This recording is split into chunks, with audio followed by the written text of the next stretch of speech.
Hello everybody, welcome back to a brand new episode of F122, my team career mode here on the channel. Hope you're all having a great day. Today we have the penultimate race of the season here, the Brazilian Grand Prix, after a wild Mexican Grand Prix in the last episode where we had a top 10 finish. I got to see Sergio Perez on the podium in his final home Grand Prix. He's got 2 more attempts to maybe get 1 more podium. We'll see what happens there. Now, the championship as well was decided with Max Verstappen being crowned champion in Mexico here. Now, 2 races early. So, one thing that happened, though, a bit of a dumb moment in this episode, is that we actually have, so it's a sprint race weekend here in the Brazilian Grand Prix, but I actually went and basically, you saw me briefly add some extra car parts. I got some fresh car parts, but I ended up replacing the whole engine before the sprint. However, I made the decision to skip qualifying because we changed the whole engine, so I knew I'd be starting from the back. However, I didn't realize that the penalty was going to actually be for the main Grand Prix and not the sprint GP. So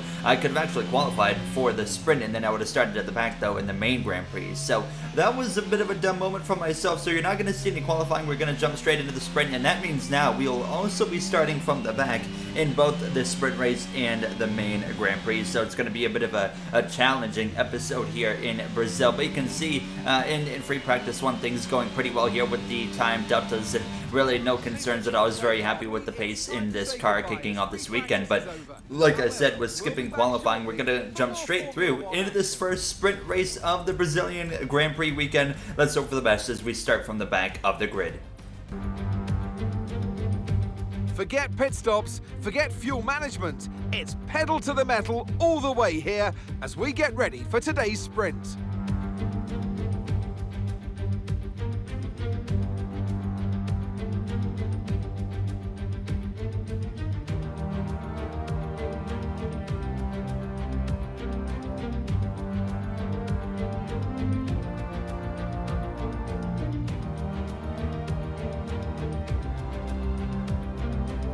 Let's run you through the driver grid order for today's exciting sprint. World champion Max Verstappen starts from pole position, and it's Charles Leclerc in P2. Moving on to the rest of the grid, we have Perez, Russell, and Sir Lewis Hamilton, and Bottas, Vettel, Ocon, Sainz, and Pierre Gasly, Théo Pourchaire, Ricciardo, Yuki Tsunoda, and Albon, Mick Schumacher, Magnussen, Guan Yu Zhou, and Oscar Piastri, Stroll, Latifi, Norris, and Golden Boy. And with preparations almost complete, let's head trackside for today's sprint.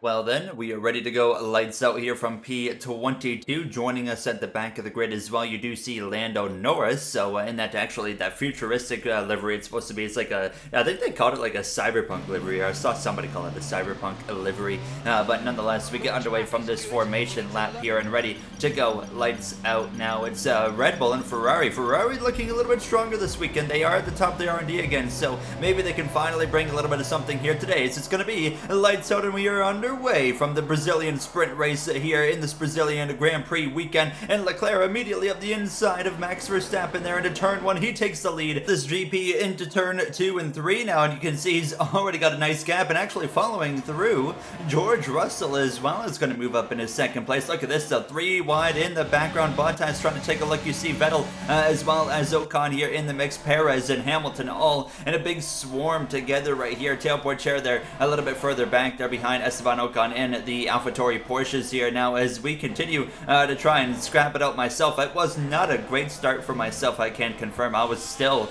at the very back of the grid while I watched Lando Norris gain a couple of positions, so that was a bit disappointing here now as we continue on. Now Leclerc trying to just now settle into a bit of a rhythm, get into a flow, and try to open up that gap between himself and the rest of the pack behind him, trying to chase him down. On board briefly with Daniel Ricciardo here in his final 2 starts with Alfa Romeo. Not sure if Daniel's going to stay with Alfa Romeo next season, but as you guys know, Alfa Romeo, it will now be the Audi racing team here. As you can see up the inside, Lance Stroll sends one there, and it wasn't until towards the end of the front straightaway when I get an opportunity to pass them. Schumacher was into the pits with wing damage here, 3 wide down into turn 1 with Stroll and Schumacher's teammate of Oscar Piastri. Piastri backs out of it. We pass him and we pass Stroll as well. 2 for 1 right there in turn 1. So now up into P19, but I found it very interesting here. I was really lacking pace in this car, and I don't know why. We come through to lap 3. You can see Lando Norris with a bit of a moment while he was racing against Nicholas Latifi. I'm going to have the rear wing wide open here with the DRS. So is Norris, but he just has no momentum, so I really have no choice but to take it here. We're going to try and go around the outside here down into the corner. So into turn 4, we take the position, but it wasn't long until Lando was all over the rear diffuser again here. Lap 5 coming to lap 6. Here he is all over the back of me once again, and he had way more pace than me, but I was really struggling with pace here. I was actually not even able to run down Nicholas Latifi in these opening moments. You can see he was about 2.2 seconds ahead, and the gap wasn't closing here to now lap 6. Yellow flags actually in front of us, and it's going to be our teammate of Tail Pourchaire who's having a mechanical failure. So Trackhouse's day getting a little bit worse there. Pourchaire is out of the sprint race, so we are now up 1 spot into P18, but Norris, he was driving away. He would pull away by 2 seconds. I would pull away from everybody behind me, so I was kind of in a land of my own. But then late in this sprint, you can see a bit of a warning there for exceeding traffic limits, but Nicholas Latifi would start to lose quite a bit of pace finally. I was able to capitalize on that. Norris got past him, and then I was closing in on him very, very quickly in these closing couple of laps remaining. It was still Leclerc out in front of Russell and Verstappen, but here till now 2 laps to go already in this sprint race, and we are all over that rear diffuser of Latifi down into turn 1, then 2 and 3, and we're about to have DRS again, and we should be able to complete that pass hopefully down into turn 4. Not as good of an exit right there from myself compared to Latifi, but we're going to have that DRS wide open here. We close up very quickly to the right hand side. It's going to be pretty even here down into turn 4, but we just get through there so much better and so much more momentum and speed that we're able to take the position. So up to P17, but unfortunately that was as far as I got. Charles Leclerc, he would come through to win the sprint race here in Brazil. Can he set himself up for now his first Grand Prix win for the first time since very early on in the season? We'll have to wait and see there. But yeah, it was going to be P17 after a disappointing sprint race and just so far disappointing weekend for myself here in this Trackhouse machine. And unfortunately, we're the best Trackhouse car currently, P17. But keep in mind, we're going to be starting at the back of the grid for the actual Grand Prix now because of the grid penalties that we're taking from completely swapping the engine out for new parts here. Driver of the day going to be George Russell here as we'll take a look at that finishing order. Obviously, the battle for the championship is over, but there's still a battle for other spots here in this World Drivers' Championship that we are going to be continuing to paying attention to here. So even Trackhouse right now is in a very tight battle actually in the constructors with Alfa Romeo in their final season before that Audi switch or Audi takeover you could call it here, but you can see the overall finishing order there. So no points for anybody between Trackhouse or Alfa Romeo, so nothing really changes there. But P14 on the grid, and we as well, we're battling Daniel Ricciardo and even Pierre Gasly here, but you can see tied right there in the constructors with Alfa Romeo. But let's head to the grid for the main Grand Prix. Formula One returns to Interlagos once again with the stage set for what promises to be another classic Sao Paulo Grand Prix. Sebastian Vettel famously clinched his 3rd championship here in 2012, and just 4 years later, Max Verstappen treated us to one of the finest wet weather drives of all time. We're racing today then at Interlagos, a historic 2.7-mile circuit and one of the few anti-clockwise tracks on the calendar. 15 corners in total, 9 to the left and 6 to the right, with a technical middle section opening up to a flat-out Sector 3. That gives us our best passing opportunity down into turn 1. Before we begin, let's take a quick look at the grid lineup for today's race. Charles Leclerc lines up on pole position, and starting next to them is George Russell. Looking at the rest of today's grid, we have Verstappen, Hamilton, Sergio Perez and Vettel, Bottas, Albon, Ricciardo and Yuki Tsunoda, Magnussen, Norris, Oscar Piastri and Gasly, Stroll, Latifi. They'll be starting further back after an earlier grid penalty. Carlos Sainz and Guan Yu Zhou. They've taken a grid penalty. Mick Schumacher, Ocon, Golden Boy, and Théo Pourchaire. It's almost time for the lights to go out, so let's head down to the track where preparations are underway. It's race day yet again, and joining me for a chat is Anthony Davidson. And our racers are certainly in for a rough day today. What will you be watching out for as they head into turn 1? Well, the start of the race is always one of the most nerve-wracking parts. You have to hope that everyone is able to get off to a clean start, and this is possibly the trickiest part of the entire race. So many drivers in such a small space, and finding your braking point into turn 1 as well. It's a testament to the driver's skill that there aren't more incidents.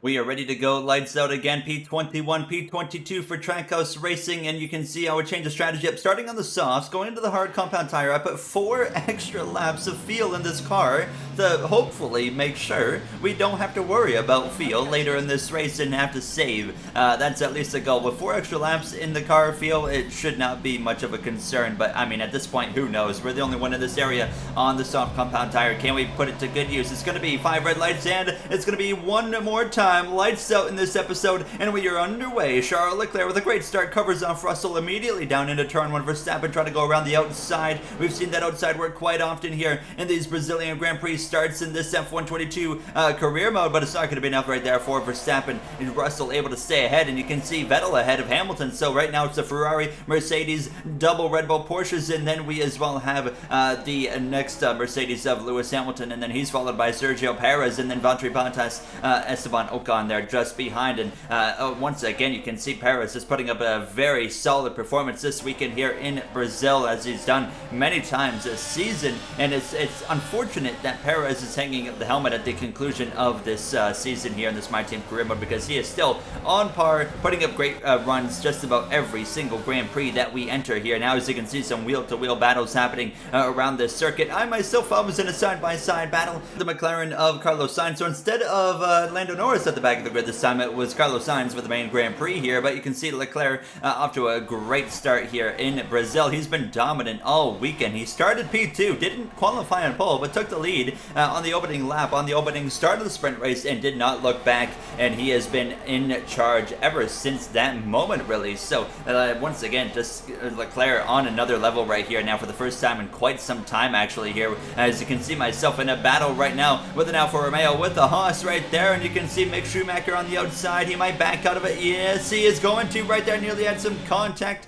with Zhou Guanyu there in the Alfa Romeo. So we're going to get past Schumacher here. Down into turn 4. Lunge went up the inside, back out of it last second because Zhou was about to shut the door. And I did not want to, of course, risk getting crashed again. But then moments later, I lunged up the inside here. We have those soft compound tires. We have that fresh rubber. We have way more traction, more speed with this compounded tire compared to those mediums. So we need to take advantage of it while we have it, because it's not going to last. And you can see yellow flags already. Lap 3, it's Esteban Ocon in the Alpine. He's had a mechanical failure. You see the smoke pouring out of the back of that car right in the racing line. That could have been very dangerous. Fortunately, it did not end bad and we stayed green. So now up to P17 behind the back of Nicholas Latifi. The main reason I went to the soft compound tire was because of how much I struggled in the sprint race on pace, and it seemed to be a little bit difficult to pass as well. Now up to P16, overshooting turn 1 just a tad bit, but we do still hold on to our position after getting a exceeding track limits warning here. But then moments later, lap 6, running down fellow Canadian here of Lance Stroll. We're going to pass him here down into turn 4 up into P15,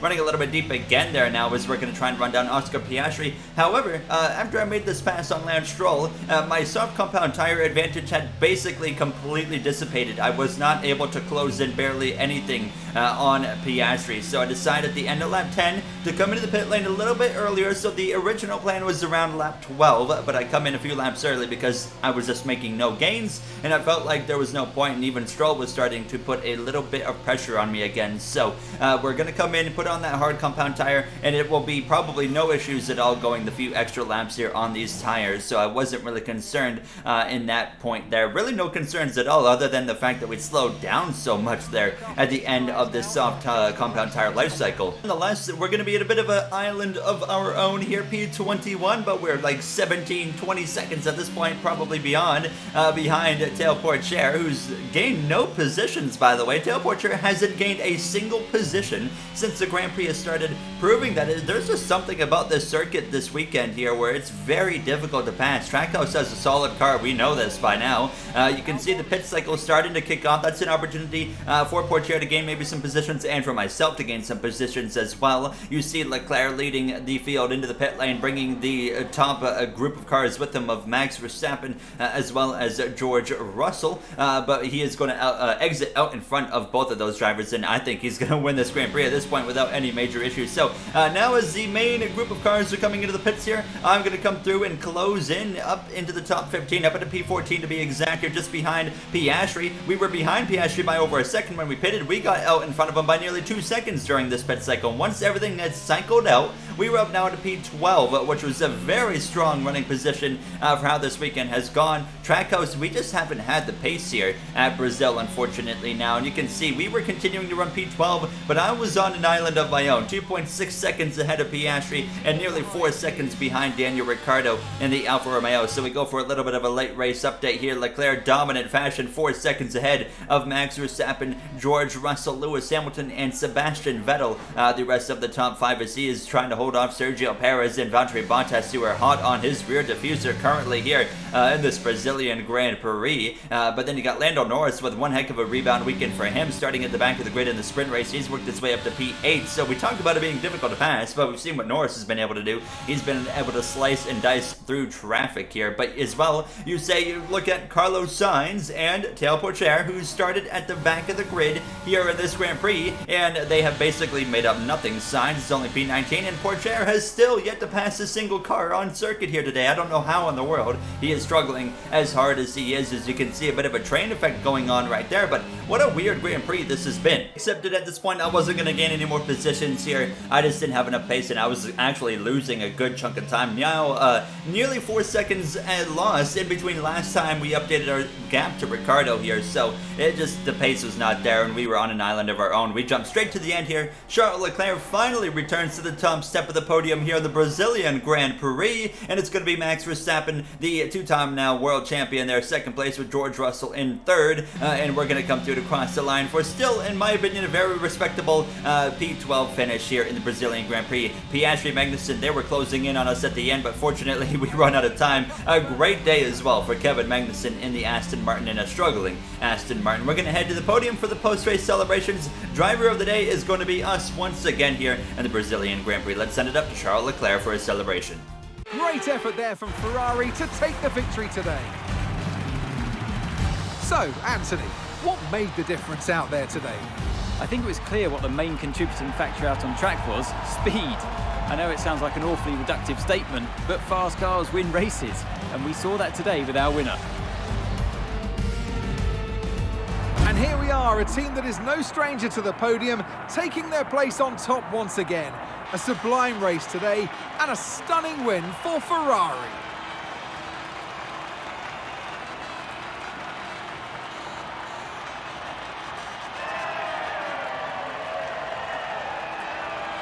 There you have it. Charles Leclerc is once again a Grand Prix winner. I think his third win of the season, if I am not mistaken there. Max Verstappen joins him on the podium along with George Russell.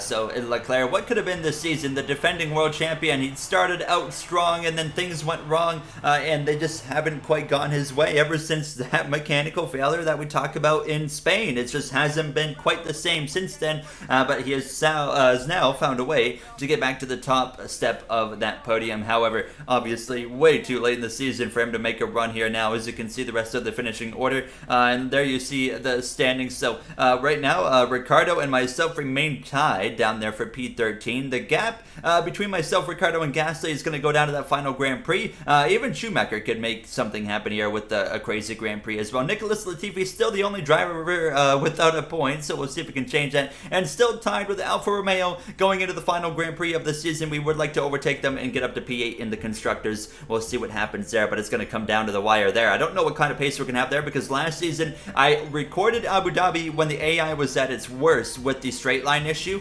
because I remember they updated the game and made the straight line speed even more OP, and that was GPR recorded on that. So I genuinely have no idea what we're going to bring into Abu Dhabi, because we were the slowest car by far there last season and got destroyed, and we were dead last on pace. So I really don't know how it's going to go. As always, if you guys enjoyed, you know what to do. Like, comment, comment, subscribe. Those would all be very appreciated. I'd like to thank you all for taking the time out of your day for watching this episode and supporting the second season, which now only has one episode remaining in Abu Dhabi. And then we, of course, shift our focus to the off-season and Season 3, which is going to be, in my opinion, the most exciting one yet with the changes we have coming. Thank you guys so much for watching one more time, and I'll see you guys all on the next one. Have a great day, everybody.